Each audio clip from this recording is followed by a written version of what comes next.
दुपारचं जेवण नुकतंच सुरू झालं होतं.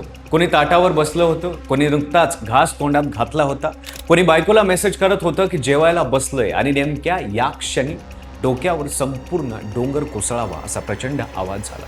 काही सेकंदात 3 मजली इमारत जमिनीत काढली गेली. आतमध्ये 23 माणसं होती. काहींनी क्षणार्धात उडी मारून जीव वाचवला. बाकीच्यांचा आवाजही बाहेर येईनासा झाला.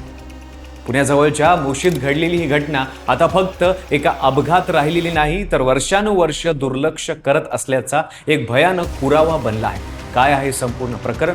अजून किती माणसं त्या अपघातात अडकली आहेत आणि 60 तासापासून प्रशासन काय करत आहे? सविस्तर पाहू या व्हिडिओच्या माध्यमातून. नमस्कार, मी पंकज. तुम्ही पाहताय कसं काय. पिंपरी चिंचवड महापालिकेचा मोशी कचरा डेपो शहरातलं असं ठिकाण आहे जिथे कित्येक वर्षापासून कचरा साठ्यात गेला आहे. 2017 साली या शहरात रोज सुमारे 832 टन कचरा तयार व्हायचा. आज हाच आकडा 1500हून अधिक टनांवर पोहोचला आहे. जागा तेवढीच, प्रक्रिया करण्याची यंत्रणा तेवढीच, पण कचरा मात्र जवळपास दुप्पट झाला. या डेपोत 80हून अधिक एकर जागेवर कचऱ्यापासून वीज निर्मिती करणारा वेस्ट टू एनर्जी प्रकल्प उभा आहे. त्याच्या शेजारीच पार्किंगसह 3 मजली प्रशासकीय इमारत बांधलेली होती, जिथे रोज शेकडो कर्मचारी कामासाठी येत असत, कॅन्टीनमध्ये जेवत असत, ऑफिसचं रोजचं काम करत असत. गेले 4-5 दिवस पुण्यात मुसळधार पाऊस कोसळत होता. या पावसाने डेपोतल्या जुन्या म्हणजे लेगसी कचऱ्याच्या ढिगात मोठ्या प्रमाणात पाणी मुरलं, ओझं वाढत गेलं, जमीन ढासळू लागली आणि जे कधी होऊ नये ते होण्याची तयारी हळूहळू सुरू झाली होती. पण त्याची कल्पना आतमध्ये काम करणाऱ्या एकाही कर्मचाऱ्याला नव्हती. डेपोच्या आजूबाजूला राहणाऱ्या स्थानिकांनी अनेकदा या साचलेल्या कचऱ्याच्या डोंगराबद्दल तक्रार केल्या होत्या. दुर्गंधीपासून ते जमिनीच्या अस्थिरतेपर्यंत अनेक मुद्दे उपस्थित झाले होते. मात्र दरवेळी ही चर्चा कागदावरच राहिली आणि प्रत्यक्ष उपाययोजना कधीच पूर्ण झाली नाही. जुना न कुजलेला, वर्षानुवर्ष साचलेला हा लेगसी कचरा म्हणजे धोका होता. बुधवार 8 जुलै 2026 रोजी दुपारी 1:30 वाजण्याच्या सुमारास कॅन्टीनमध्ये आणि कार्यालयात जेवणाची लगबग सुरू होती. याच वेळी डेपोतला पावसाने भिजलेला अजस्त्र कचऱ्याचा डोंगर अचानक घसरला आणि थेट इमारतीवर आदळला. भूस्खलन व्हावं तसा हा प्रकार होता. क्षणार्धात इमारतीचा मोठा भाग जमीनदोस्त झाला. आतमध्ये असलेले सुमारे 23 कर्मचारी ढिगाऱ्याखाली अडकले. अशोक गुप्ता, सुनेंद्र कुमार, चंद्रशेखर सिंग, दिनेश सुतार आणि श्री बाला या 5 जणांनी प्रसंगावधान राखत तत्काळ उडी मारली आणि स्वतःचा जीव वाचवला. पण बाकीच्यांना तेवढी संधीही मिळाली नाही. काही क्षणातच परिसरात एवढा हाहाकार उडाला. घटनेची माहिती मिळताच अग्निशमन दल, पोलीस आणि महापालिकेची यंत्रणा तातडीने धावून गेली. काही तासातच राष्ट्रीय आपत्ती प्रतिसाद दल आणि देहू रोडवरून भारतीय लष्कराची तुकडी घटनास्थळावर दाखल झाली. हायड्रोलिक क्रेन, कटर आणि अत्याधुनिक जीवनरक्षक उपकरणं घेऊन बचाव पथक कामाला लागली. रात्री उशिरापर्यंत बचाव पथकांनी सोमनाथ शेळके, सचिव दवडगाव, दादासाहेब आरडे, सुजाता शिंदे, रामप्रताप चव्हाण, रणवीर सिंग यांना ढिगाऱ्यातून सुखरूप बाहेर काढलं. त्यानंतर विजय सपकाळ, भूषण पाटील आणि महेश राऊत यांचीही सुटका झाली. रात्री 1:30 वाजेपर्यंत एकूण 9 जणांना जिवंत बाहेर काढण्यात यश आलं होतं. उरलेल्या नातेवाईकांची गर्दी मात्र घटनास्थळी तशीच बांधून होती. प्रत्येक जण आपल्या माणसाचं नाव पुकारलं जाण्याची वाट पाहत होता. डेपोतला उरला सुरला कचराही तितका जीव घेणा ठरत होता. ढिगाऱ्यात मिथेन वायूचं प्रमाण प्रचंड वाढलं होतं आणि ऑक्सिजनची पातळी धोकादायकरित्या घसरली होती. यामुळे बचाव पथकांसाठी आतमध्ये जाणं अत्यंत कठीण आणि जोखमीचं बनलं होतं. प्रत्येक तासागणी परिस्थिती बदलत होती. कधी एखादा स्लॅब हलत होता, कधी नवा कचरा घसरून येत होता आणि तरी जवान मागे हटत नाहीत. रात्रीच्या अंधारात फ्लड लाईटच्या उजेडात सुरू असलेलं हे शोधकार्य पाहून घटनास्थळी जमलेल्या नातेवाईकांच्या डोळ्यात एकाच वेळी आशा आणि भीती दोन्ही दिसत होती. गुरुवारी सकाळी 9च्या सुमारास बचाव पथकाला ढिगाऱ्याखाली एक देह सापडला. भावेश वाणी, वय 33, मूळचा जळगावचा. अत्यवस्था अवस्थेत बाहेर काढण्यात आलं. रुग्णालयात नेईपर्यंत त्याचा मृत्यू झाल्याचं डॉक्टरांनी जाहीर केलं. या दुर्घटनेला हा पहिला अधिकृत मृत्यू ठरला. घटनेच्या अवघ्या काही मिनिटं आधी भावेशने पत्नीला मेसेज पाठवला होता, जेवायला बसलोय. हाच त्याचा आयुष्यातला शेवटचा मेसेज ठरला. घरातला एकुलता एक कमवता मुलगा गेल्याने वाणी कुटुंबावर आता उदरनिर्वाहाचं मोठे संकट उभं राहिलं आहे. या क्षणापासून ही घटना केवळ बचाव कार्याची बातमी न राहता एका जिवंत माणसाच्या मृत्यूची आणि त्यामागे राहिलेल्या कुटुंबाच्या वेदनेची कहाणी बनली.